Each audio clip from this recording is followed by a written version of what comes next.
Voltamos com o nosso programa. Vamos conversar com o Dr. Nelson Liboni, que é cirurgião gastrointestinal, sobre câncer de pâncreas. Tudo bem, Dr. Liboni? Tudo bem. Faz tempo que a gente não conversava, né? Faz mesmo. Tá tudo tranquilo com a família? Tá tudo em ordem. Graças a Deus estamos sobrevivendo aí ao pandemônio. Exatamente, todos nós. Se Deus quiser, vai passar, né? Sim, com certeza. Dr. Liboni, é muito raro ou muito comum câncer de pâncreas? Não, o câncer de pâncreas é mais ou menos 2% dos casos de câncer diagnosticado, né, e 4% das mortes. Mas tem aumentado a incidência dessa doença até por doenças neuroendócrinas, né? Então estão aparecendo alguns tumores mais comuns, né, que estão aumentando essa incidência. O tumor mais comum é o adenocarcinoma, que é 95% dos casos. O problema desses tumores é que os sintomas são muito frustros e eles são confundidos com outras patologias, como dor de estômago, distensão abdominal, às vezes diarreias crônicas, dores nas costas, e aí demora para fazer o diagnóstico, né? Então quando você pega, nem sempre ele está numa fase inicial, e por isso que ele envolve uma mortalidade muito alta, e por isso que a gente está até comentando sobre esse assunto, para que a gente alerte, né, as pessoas a ficarem antenadas aí com o problema. Pois é, por coincidência, há pouco tempo eu vi uma reportagem falando exatamente isso, que estava se tornando mais comum e que o índice de mortalidade é muito grande. Sim, sim. É porque pega tardiamente, né? Quando você pega o segredo do câncer de pâncreas é pegar precocemente a lesão, que aí você, operando, você consegue trazer a cura para o paciente. Mas como a gente às vezes acaba pegando com o avanço da doença, com disseminação da doença para outros órgãos e comprometimento de grandes, porque ali é uma área muito irrigada, né? E aí o tumor às vezes invade essas áreas irrigadas e fica difícil para o cirurgião conseguir fazer a cirurgia e muitas vezes se torna inoperável, né? Então, quanto mais cedo se fizer o diagnóstico, melhor. Perfeito. Vamos aos mitos e verdades? Claro, vamos lá. Dr. Nelson Liboni, é mito ou verdade que quem tem pancreatite terá câncer de pâncreas no futuro? Não, isso é mito, né? Não é a grande maioria dos casos. Existem os casos das pancreatites hereditárias, né? Que são doenças que as pessoas têm geneticamente, que elas vivem tendo alterações inflamatórias e isso acaba desencadeando um processo, né? E assim, algumas pancreatites, quando elas estão relacionadas com cigarro e bebida alcoólica, aí eu diria para você que existe um aumento sim, mas na grande maioria dos casos de pancreatite não tem relação. Perfeito. É mito ou verdade que diabetes é sempre um fator de risco para o câncer de pâncreas?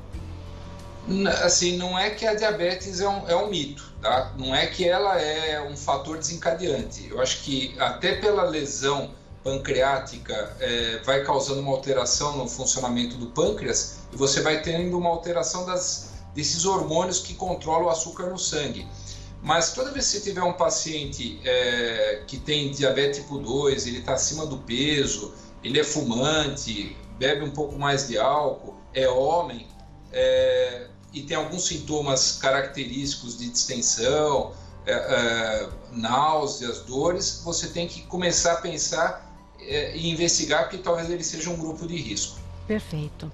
É mito ou verdade que o tabagismo é um fator importante para o surgimento do câncer de pâncreas?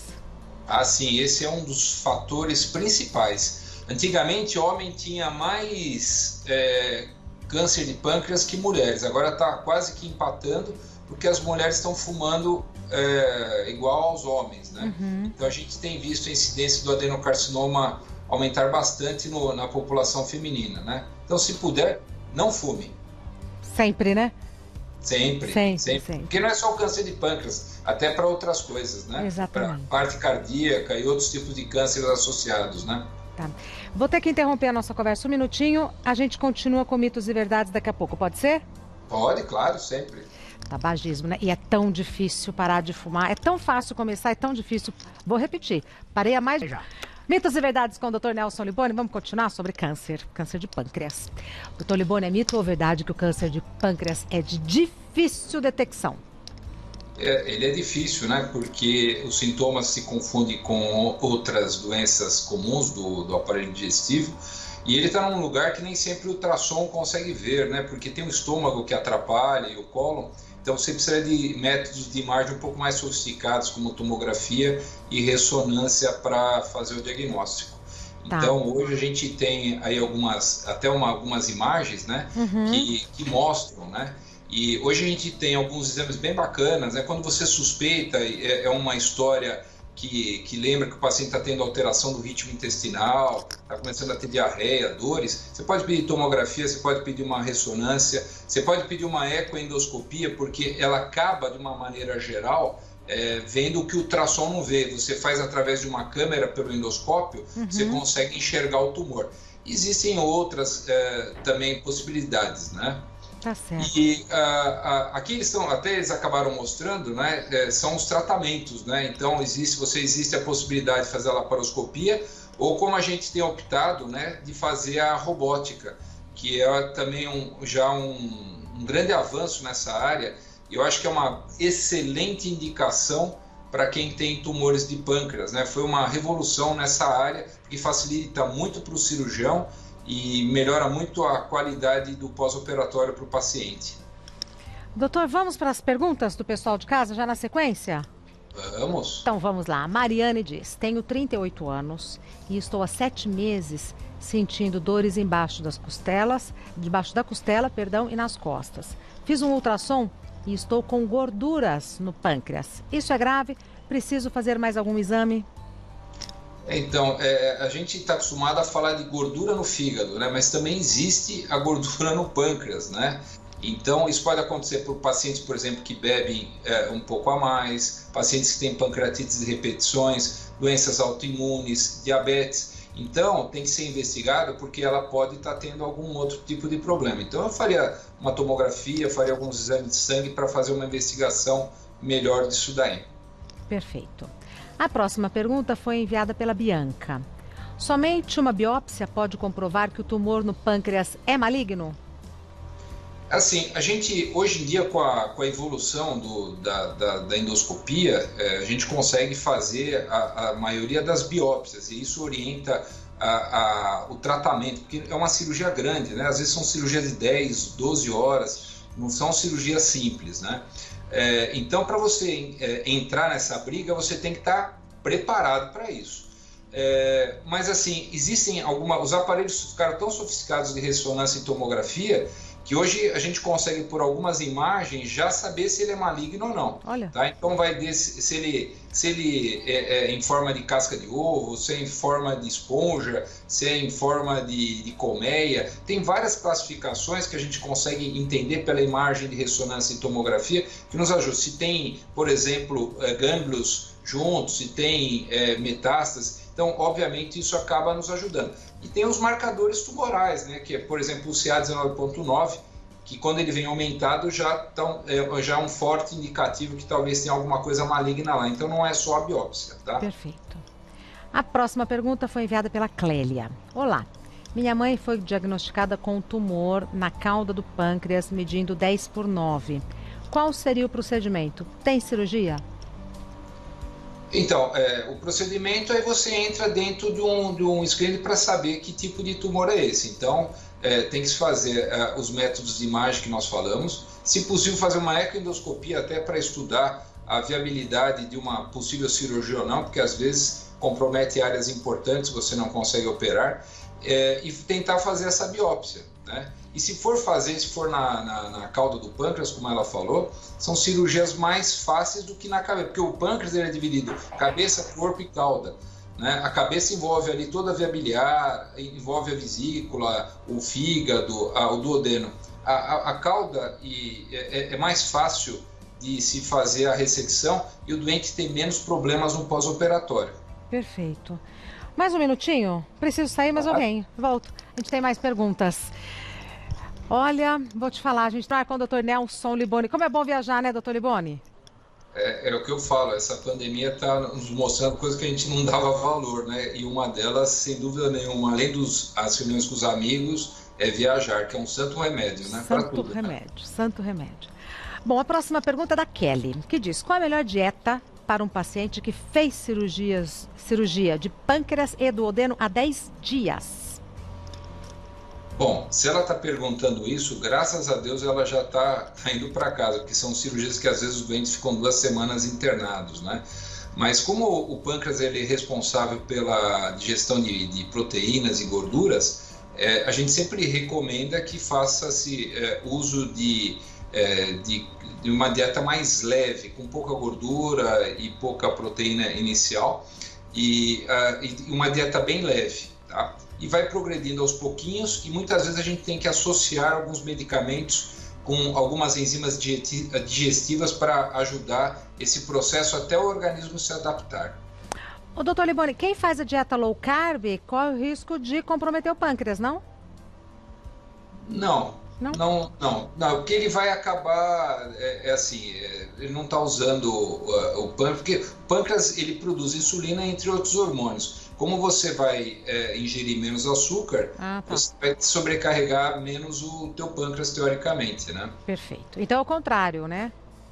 Tá. Exatamente. A Olivia diz: fiz uma cirurgia para retirada da vesícula. Ouvi dizer que quem tira a vesícula pode ter câncer de pâncreas. É verdade? Olha, houve muita controvérsia sobre esse assunto, mas entre ter uma colicite aguda, uma pancreatite causada por pedra na vesícula, uma colangite que tem mortalidades altas de 7 a 15%, eu operaria e não ficaria discutindo isso, porque são teorias complicadas, né? Então tem que tirar, tem que remover, e assim, eu não vejo grande associação entre a remoção e câncer, tá? Perfeito. Mais uma. Eliette: uma pessoa com câncer na cabeça do pâncreas tem possibilidade de se curar? Sim, tem. O que é importante é aquilo que nós falamos. Se você pegar numa fase inicial, você consegue fazer uma cirurgia curativa na maioria das vezes, mas infelizmente não é o que a gente pega. Então, a gente vai ter que avaliar a possibilidade de invasão vascular, metástases a distâncias, e muitas vezes é inoperável, tá? Mas se for a tomografia, a ressonância e as condições clínicas do paciente forem boas, a cirurgia, sem dúvida nenhuma, dá para ser feita. E aquilo que eu falei, hoje existem a robótica, existe a laparoscopia. Antigamente se fazia aquela cirurgia aberta, ainda se faz, né? O corte era muito grande e assim, o pós-operatório era um pouco mais complicado.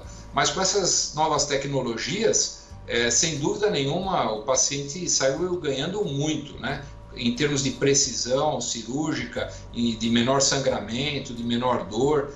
Então dá para fazer sim. Hoje nós temos centros especializados nisso, cirurgiões muito bem treinados, principalmente no Brasil. Então acho que dá para fazer tranquilo, não tem a menor dúvida. Se tiver indicação, faça. Doutor Liboni, muito obrigada. Vocês estão ocupados e sempre arrumando um tempo para compartilhar conosco os seus conhecimentos. De verdade, muito obrigada, doutor Liboni.